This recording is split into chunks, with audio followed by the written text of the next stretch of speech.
Assalamualaikum, nama saya Permadi. Hari ini saya sedang berada di Tower of David atau Menara Nabi Daud di kota purbakala Yerusalem Al-Quds, kota suci tiga agama. Kenapa urusan Israel Palestina ini gak kelar-kelar, gak damai-damai? Saya di sini mau cross-check langsung di TKP dengan harapan yang nonton video ini bisa memahami apa yang sebenarnya terjadi di sini. Yuk kita simak fakta-faktanya. Agar bisa memahami urusan Israel-Palestina ini, kita perlu tahu sejarahnya dulu. Karena tanpa tahu sejarah akan sulit bagi kita untuk mengerti kenapa kedua belah pihak ngotot merasa berhak atas Palestina. Jadi, ikuti ulasan sejarahnya dulu ya. Do you think Arabs are natives of Palestine? They're from the region, but not originally. Kekeliruan orang pada umumnya adalah mengira bangsa asli Palestina itu adalah Arab Muslim. Padahal faktanya bukan. Palestina berasal dari kata Filistin, dan berdasarkan keterangan yang saya dapat di Museum Filistin di sini, bangsa Palestina berasal dari Pulau Kreta di Kepulauan Yunani. Mereka berlayar dari Pulau Kreta Yunani dan menetap di tanah yang kita kenal sekarang dengan nama Palestina. Jadi bangsa Palestina aslinya bukan Arab Muslim, tapi orang Yunani kuno. Waktu bangsa Filistin kesini dari Yunani, daerah ini dulu belum bernama Palestina. Daerah ini dulu masih bernama Kanaan atau Tanah Kanaan. Apakah waktu itu sudah ada bangsa Arab dan Yahudi di sini? Jawabannya belum. Bani Israel atau bangsa Yahudi baru datang ke tanah Palestina setelah Nabi Musa meminta kepada Fir'aun Raja Mesir untuk membebaskan mereka dari perbudakan. Setelah terbebas dari Fir'aun, Nabi Musa membawa Bani Israel atau bangsa Yahudi ke tanah yang dijanjikan. Itulah tanah yang kita kenal sekarang dengan nama Palestina. Bahkan kitab suci kita umat Islam merekam kejadian ini di dalam surah Al-Maidah ayat 21 yang berbunyi, "Wahai kaumku, Nabi Musa menyeru kepada Bani Israel Yahudi, masuklah ke tanah suci Palestina yang telah ditentukan Allah bagimu, dan jangan kau berbalik ke belakang, nanti kau akan menjadi orang yang merugi." Setelah terbebas dari Firaun, Bani Israel Yahudi hidup di tanah Palestina ini turun-temurun selama ribuan tahun, mendirikan kerajaan Israel yang raja-rajanya tidak asing bagi kita. Salah satunya Raja David, atau yang kita umat Islam kenal dengan nama Nabi Daud. Siapa yang tidak tahu cerita Nabi Daud? Ia mengalahkan raksasa bangsa Filistin bernama Goliat hanya dengan sebuah batu. Lalu ada Raja Solomon, anak kandung dari Nabi Daud, atau yang kita umat Islam kenal dengan nama Nabi Sulaiman. Nabi Sulaiman adalah raja Yahudi yang membangun kuil suci untuk tempat ibadah agama Yahudi yang dikenal dengan nama Kuil Solomon. Kuil Nabi Sulaiman bertahan 400 tahun sampai ia dihancurkan oleh pasukan Babylon yang dipimpin oleh Raja Nebukadnezar. Kuil tersebut baru dipugar lagi oleh Raja Yahudi bernama Herod, yang nantinya akan dihancurkan lagi oleh pasukan Romawi. Yang di belakang saya itu adalah tembok ratapan, tempat paling suci bagi agama Yahudi seperti Ka'bah buat umat Islam. Tembok ratapan ini dulunya adalah bagian dinding dari kuil suci agama Yahudi yang dibangun oleh Nabi Sulaiman. Kuil bertahan 600 tahun sampai ia dihancurkan oleh bangsa Romawi pada tahun 70 Masehi. Lalu karena benci pada bangsa Yahudi, Kaisar Romawi Hadrian merubah nama Israel menjadi Palestina. Nama yang bertahan sampai hari ini. Jadi Kaisar Romawi Hadrianlah yang memberi nama Palestina pada daerah ini. Aslinya daerah ini bernama Tanah Kanaan. Lalu Bani Israel Yahudi datang, namanya berubah menjadi Israel. Kemudian oleh Kaisar Romawi Hadrian, nama Israel diganti menjadi Palestina. Jadi faktanya bangsa Yahudi memang sudah ada di tanah Palestina ribuan tahun sebelum Arab dan Islam masuk ke tanah Palestina. Inilah yang dijadikan landasan prinsip bangsa Yahudi sekarang ngotot mempertahankan negara Israel ini. Lalu kapan Arab dan Islam masuk ke tanah Palestina? Arab dan Islam masuk ke Palestina saat Khalifah Umar menaklukkan Yerusalem Al-Quds pada tahun 638 Masehi. Tempat ini bernama Umar bin Khattab Square atau alun-alun Umar bin Khattab. Dinamakan untuk mengenang sang Khalifah Umar yang menaklukkan Yerusalem Al-Quds pada tahun 638 Masehi. Oh, sudah waktunya sholat. Yuk kita ke Aqsa. Arab dan Islam berkuasa selama 500 tahun sampai kerajaan Kristen Prancis datang. Atas perintah Paus di Vatikan, pasukan Prancis datang menaklukkan Palestina yang kita kenal sekarang dengan istilah Perang Salib. Raja Kristen Prancis mendirikan kerajaan Yerusalem dan berkuasa di Palestina selama 100 tahun sampai akhirnya dikalahkan. Setelah 100 tahun, akhirnya Prancis menyerah pada pasukan Raja Salahuddin Ayyubi yang berhasil merebut Palestina kembali ke tangan Islam. Setelah era Raja Salahuddin Ayyubi, Palestina sempat beberapa kali pindah tangan. Pada tahun 1200-an, Palestina jatuh lagi ke tangan kerajaan Kristen Eropa yang dipimpin Raja Frederick II dari Jerman. Namun tak lama direbut kembali oleh Kesultanan Islam Mamluk yang pasukan berkudanya terkenal perkasa.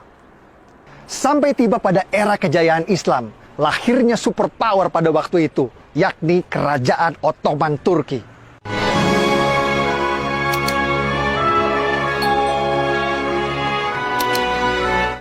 Ottoman Turki menguasai Palestina selama 400 tahun. Namun Ottoman Turki tidak punya visi seperti kerajaan Kristen Eropa untuk membangun Palestina. Ambisi Sultan Ottoman justru memperluas kekuasaannya ke Eropa. Ottoman fokus menaklukkan kerajaan-kerajaan Eropa dan Palestina menjadi sebuah provinsi yang terlupakan. Setelah 400 tahun terlupakan, Palestina lagi-lagi akan menjadi ajang perebutan berdarah yang akan berlangsung sampai hari ini. Semua berawal saat Perang Dunia Pertama terjadi.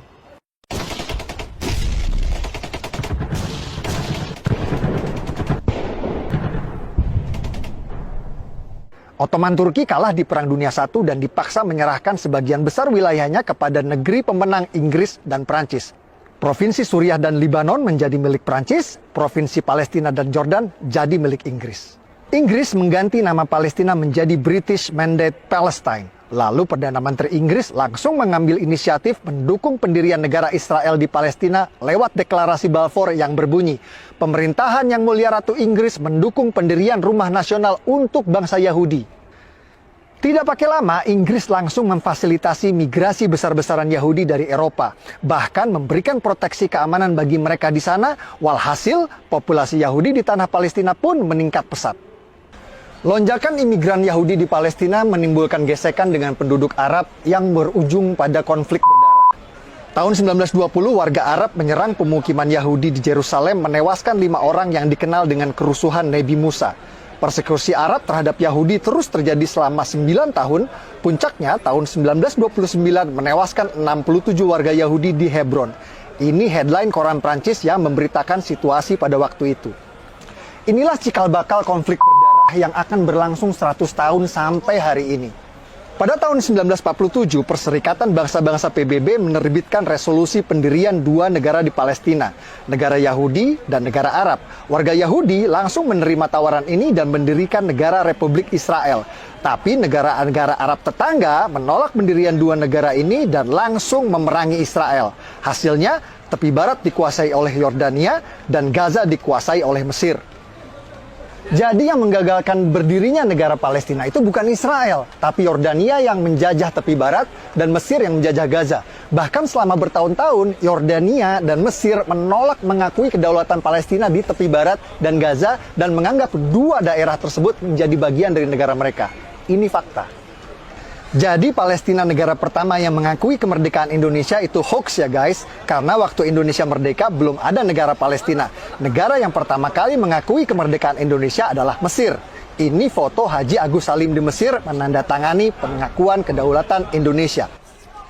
Negara-negara Arab terus menolak pendirian negara Palestina inisiatif dari PBB. Dan pada tahun 1967 kembali menyerang Israel di Perang 6 Hari yang dimenangkan oleh Israel. Kekalahan ini malah membuat tepi barat dan Gaza kini dikuasai penuh oleh Israel. Bahkan saat Yasser Arafat, pemimpin gerakan pembebasan Palestina PLO, sepakat perjanjian damai Oslo yang akan mendirikan negara Palestina berdampingan dengan Israel ditolak oleh partai oposisi Hamas yang membuat pendirian negara Palestina kembali gagal. Dulu PBB menawarkan pendirian negara Palestina ditolak, malah dibalas dengan perang. Lalu Amerika menawarkan pendirian negara Palestina kembali ditolak, malah dibalas dengan serangkaian teror yang dikenal dengan nama Intifada. Pada Juni 2001, bom di tempat hiburan di Tel Aviv menewaskan 21 anak remaja. Lalu Agustus 2001, bom di restoran di Yerusalem tewaskan 15 warga. Desember 2001, serangan bom tewaskan lagi 13 warga. Dan puncaknya pada Maret 2001, sebuah bom tewaskan 30 warga yang sedang rayakan hari raya. Rangkaian serangan ini memaksa Israel membangun pagar tembok tinggi sebagai satu-satunya cara untuk mencegah teror bom. Dan rakyat Palestina yang tadinya bebas ke Israel untuk bekerja sekarang tidak bisa lagi. Jadi yang paling menderita dari teror intifada ini adalah rakyat Palestina sendiri. Sepertinya perdamaian memang sulit tercapai di sini karena setiap ada upaya menuju perdamaian selalu ada pihak-pihak yang berusaha untuk menggagalkannya.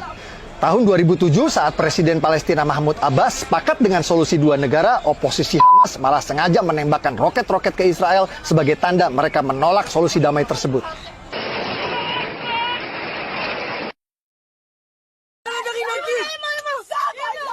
Yang banyak orang Indonesia tidak tahu, oposisi Hamas di sini itu seperti OPM di Indonesia. Mereka tidak mau mengakui pemerintahan sah Palestina dan ingin mendirikan negara sendiri di Gaza. Serangan-serangan roket Hamas ke Israel menyebabkan Gaza diblokade dan rakyat Gaza menderita. Simak apa kata warga Gaza soal Hamas. ارفعوا ايديكم عن خطوط اطفالنا، انتوا سبب نجاحنا مش الاحتلال، انتوا اساس بلدنا، انتوا السلطه. على ما اجت بعد الانقلاب اللي صار في قطاع غزه ساءت الاوضاع على العمال، لا كابونه ولا مساعدات ولا رواتب، احنا بنطالب براتب شهري.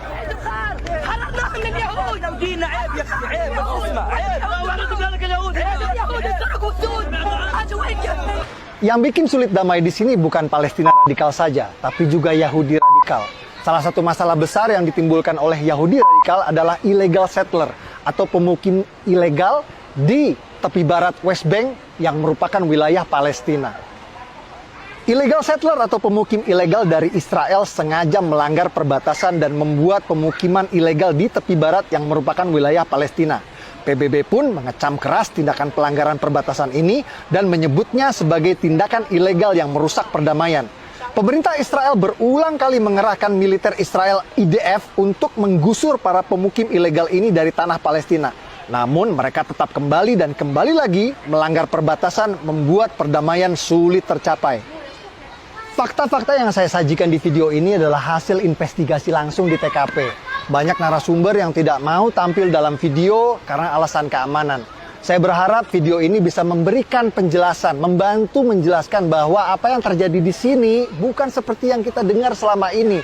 Yang katanya Yahudi menindas umat Islam Palestina lah. Gimana bisa menindas umat Islam sedangkan di militer Israel IDF aja ada 4.000 tentara Arab Muslim.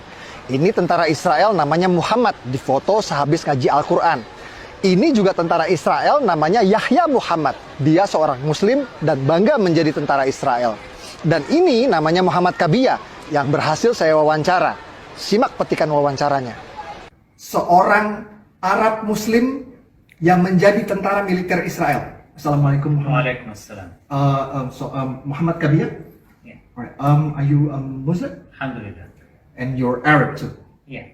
Yes. Okay, this is very strange. I really would like you to explain to the Indonesian viewers, why are you, as an Arab and a Muslim, join the Israeli army, the IDF?